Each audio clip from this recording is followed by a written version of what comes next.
Hi guys, welcome back to my channel. চলো যাই ঘুরি খাই। আজকে আমরা বেরিয়ে পড়েছি নতুন সফরে বিষ্ণুপুরের উদ্দেশ্যে। এখন সকালবেলা, একদম ভোরবেলা 5:15 বাজে সবে। আকাশ এখনও সবে সবে পাখিগুলো ওড়া শুরু করেছে, ভালো করে আকাশে আলো ফোটেনি। এই সময় আমরা বেরিয়েছি, যাচ্ছি, গিয়ে এখন টোটোয় উঠবো। টোটো করে যাবো সাঁতরাগাছি। সাঁতরাগাছি থেকে আমাদের ট্রেন রূপসী বাংলায় চড়বো, চড়ে যাবো বিষ্ণুপুর।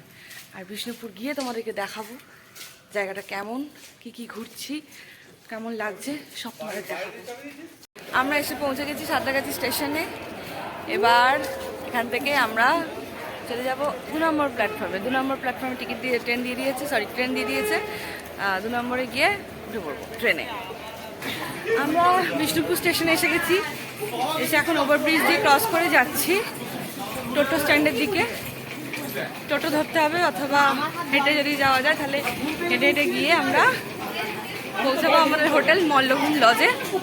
স্টেশনের সামনে থেকে আমরা অটো ধরেছিলাম। অটো নিল হচ্ছে মল্লভূম লজ, একদম ডিরেক্ট মল্লভূম লজের সামনে এসে দাঁড়িয়েছে। ভাড়া নিয়েছে, 2টো অটো নিয়ে লেগেছে। আমরা যেহেতু 8 জন আছি, বাচ্চা নিয়ে 8 জন আছি, তো আমাদের 2টো অটো লেগেছে। 120 টাকা ভাড়া নিয়েছে, 60 টাকা করে। এসে আমরা মল্লভূম লজের ভেতরে এসে গেছি, হোটেলে ঢুকে গেছি। আমরা এখন মল্লভূম লজ থেকে বেরিয়ে পড়েছি। বেরিয়ে এখন সাইটসিনের জন্য বেরোচ্ছি, গাড়ি এসে গেছে। হোটেল থেকে লাঞ্চ করে আমরা বেরিয়ে পড়েছিলাম।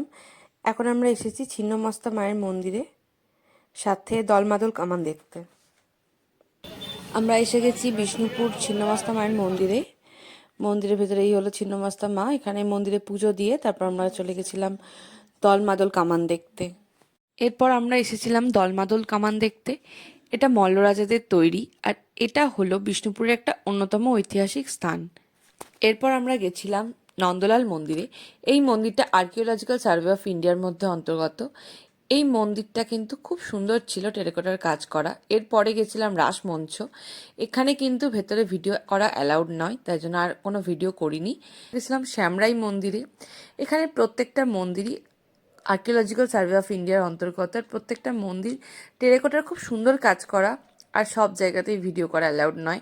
তা এইটুকুনি ভিডিও আমি লুকিয়ে লুকিয়ে করেছিলাম, তারপর আর কোনো ভিডিও করতে পারিনি।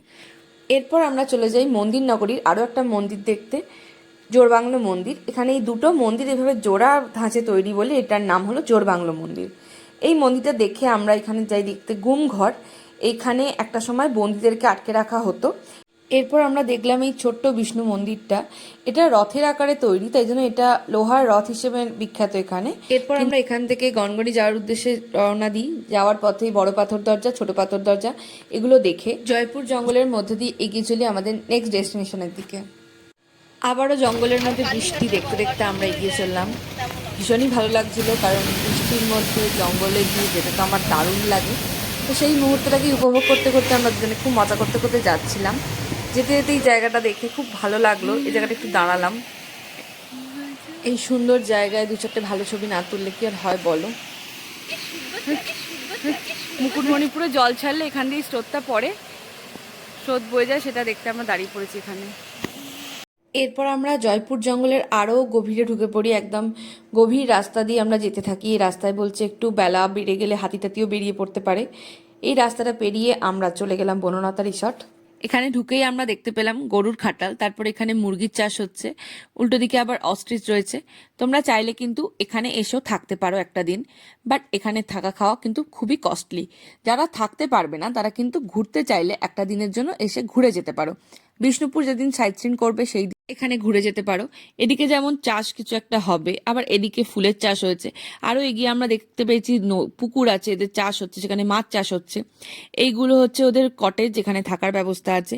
এই যে এখানে গ্রামের মহিলারা আছেন, এরা রান্না বান্না করেন, সন্ধে হলে বিভিন্ন রকম প্রোগ্রাম অ্যারেঞ্জ করে। খুব সুন্দর জায়গা, ভীষণ ভালো লেগেছে আমার। তবে এখানকার খাবার দাবার কিন্তু খুবই কস্টলি। যেমন আমি এইটুকুনি আইসক্রিম খেয়েছিলাম 40 টাকা দিয়ে, যেটা আমার একটু গায়ে লেগেছিল, বাট ঠিক আছে। বাট জায়গাটা আমার খুবই ভালো লেগেছিল, খুব সুন্দরভাবে ঘুরেছিলাম। তো বনলতা রিসর্ট ঘুরে আমরা বেরিয়ে পড়েছিলাম গনগনির উদ্দেশ্যে। আমরা গনগনি এসে গেছি।